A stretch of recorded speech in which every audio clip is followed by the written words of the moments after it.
Welcome to CHF Informations. Little is known about this remarkable woman.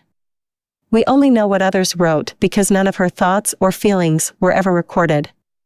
Her tale has been told specifically through recorded historical sources and, more recently, through the holy oral history of the Mattaponi.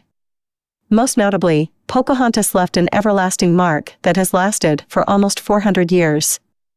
Despite this, many individuals who know her name know little about her. Before we begin, remember to like and subscribe to our channel if you enjoy our video efforts. Pocahontas, one of the most renowned women in early American history, is credited with helping struggling English settlers in Virginia survive in the early 1600s.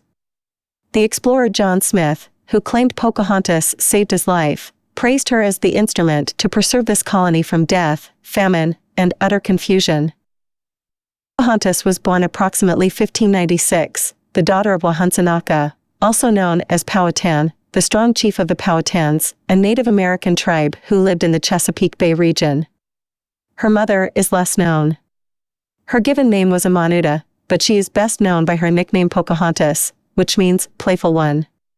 Pocahontas first saw the English in May 1607, when they arrived at Jamestown, Virginia. When Captain John Smith was kidnapped by Powhatan's brother Opochancanoughh that winter, she cemented her place in American history. According to recorded stories, Pocahontas raced in as Smith was about to be executed and laid her head next to his, where it was due to be smashed on some rocks. Historians have questioned Smith's assertions, with many believing it was simply a tribal ritual, maybe of adoption, because Powhatan referred to Smith as a member of the tribe afterward. Nonetheless, Pocahontas became friends with him and the other immigrants. She sent messages from her father and followed Indian men bringing food gifts to the famished colonists.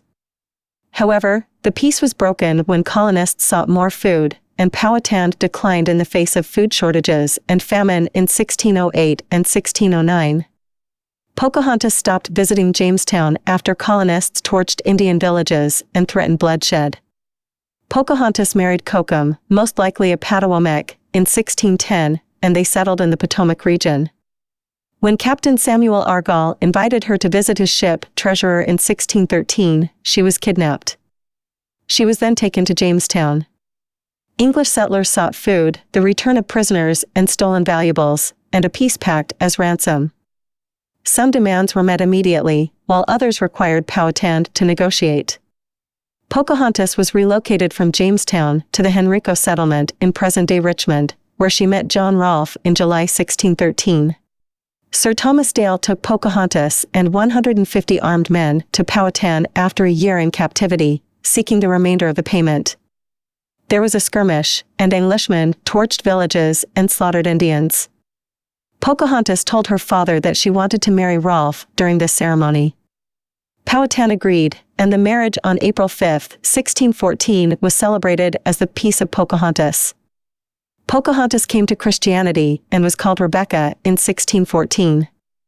Rolfe, who was likely assisted in some way by his wife, helped save the Virginia colony by pushing tobacco growing. Pocahontas had a son named Thomas, and the Rolfes visited England in 1616, spending time in London and Norfolk, where the extended Rolfe family lived.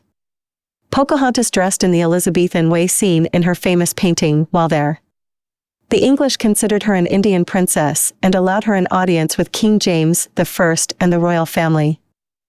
Pocahontas got critically ill from tuberculosis or pneumonia shortly after the Rolfes boarded ship for their return to Virginia in 1617. She died soon after, at the age of 22, and was buried in a Gravesend, England, churchyard. That's all for now. Thanks for watching. Please remember to like and subscribe to our channel.